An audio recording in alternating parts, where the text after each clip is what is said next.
Kylian Mbappé s'exprime sur la mentalité madrilène en disant ceci: c'est en deuxième partie de saison que tout se joue. C'est là où il est très attendu, où vous êtes attendu au Real Madrid. L'attaquant français s'est exprimé auprès de nos confrères de Canal Plus Sport après la qualification magistrale du Real Madrid en huitième de finale de la Ligue des Champions, auteur d'un magnifique triplé. Le numéro 9, Merengue, s'est montré très satisfaisant, ou bien satisfait de sa performance majuscule, on va dire mercredi dernier.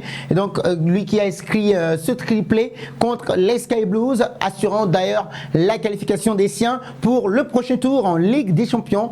Étincelant, balle au pied, l'ancien parisien s'est montré clinique devant les buts d'un certain Ederson de Moraes. Sa performance fantastique fera date, tache d'huile auprès des supporters madridistas qui attendaient bien évidemment une telle masterclass en Coupe d'Europe depuis ses débuts en août dernier. Donc c'est désormais chose faite et Kylian Mbappé n'a pas manqué de rappeler justement que le chemin vers la gloire est encore très long cette saison 2024-2025. Florilège des propos tenus justement chez nos confrères de Canal+. On attend bien, on s'attend à tout quand on joue au Real Madrid, dit-il. On savait que c'était un match, un très grand match contre une grande équipe, la meilleure équipe d'Angleterre sur les dernières années. On savait qu'on devait donner le maximum à la maison chez nous. Et donc, on est bien rentré dans la rencontre. On a mis l'intensité qu'il fallait. On a eu des situations et on a converti ça de la meilleure des manières selon Kylian Mbappé. Donc, sur son but préféré sur les trois, je préfère justement mon but, voilà, mon troisième but, car c'est le pied gauche, mais les trois sont beaux et dans un registre différent. Donc, je reçois trois bons ballons. C'est une panoplie complète et cela fait plaisir tout simplement. Sur son niveau actuel, Kylian Mbappé également est revenu là-dessus. À Paris, je me sentais fort. À Madrid, c'était pas trop ça au début car je me cherchais un tout petit peu. Je pensais que je suis, voilà, j'ai su inverser la tendance et ça fait quelques mois déjà qu'on voit un meilleur visage. Donc c'est la deuxième partie de saison où l'on est jugé. Donc il faudra gagner des titres et être à la hauteur de cet écusson. Sur le statut du Real Madrid, c'est le meilleur club du monde selon Kylian Mbappé. C'est une évolution logique dans la carrière d'un joueur qui veut faire les grandes ou bien de grandes choses justement, donc à moins de continuer comme ça. Alors nous passons maintenant à Jude Bellingham qui est suspendu les amis sur ou bien pour la possible huitième de finale aller de Ligue des Champions. La tuile pour Don Carlo Ancelotti, le milieu de terrain international anglais, a écopé d'un carton jaune malheureusement suite voilà, en première période face à Manchester City pour une faute justement sur son compatriote anglais Phil Foden.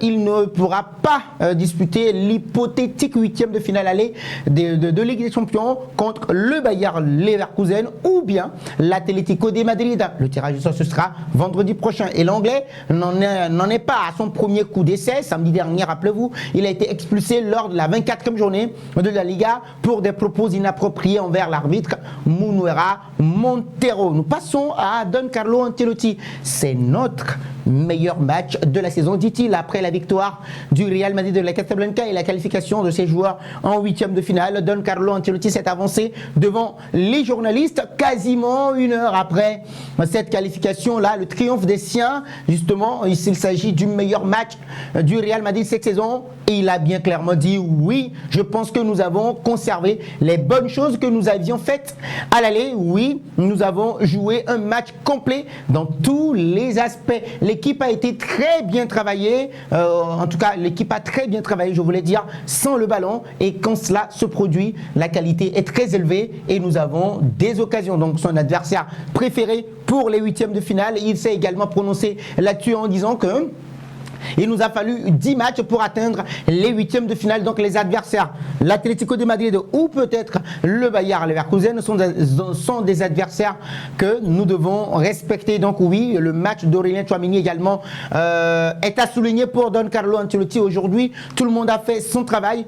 Ouais, il a joué à son poste de prédilection et c'est là qu'il a montré ses qualités. Il est bien placé. Dani Ceballos également est un plus dans la possession de balle. Aurélien est un joueur très important pour nous, donc il ne peut pas être comme un Toni Kroos ou un Modric ou un Ceballos, mais Ceballos ne peut pas non plus être un Tchouaméni. Donc sur la passe de Raúl Asensio pour Kylian Mbappé, il a également dit pour le premier but, il se débrouille très bien, il fait cette passe comme il l'avait fait lors de son premier match contre Osasuna, donc il a l'air d'un vétéran, il doit continuer comme ça. Si l'entraîneur pense qu'il est assez bon pour aller en équipe nationale, tant mieux pour lui, pour Raúl Asensio. Si Carlo Ancelotti a trouvé la bonne formule, il a également répondu à cette question, je pense que oui.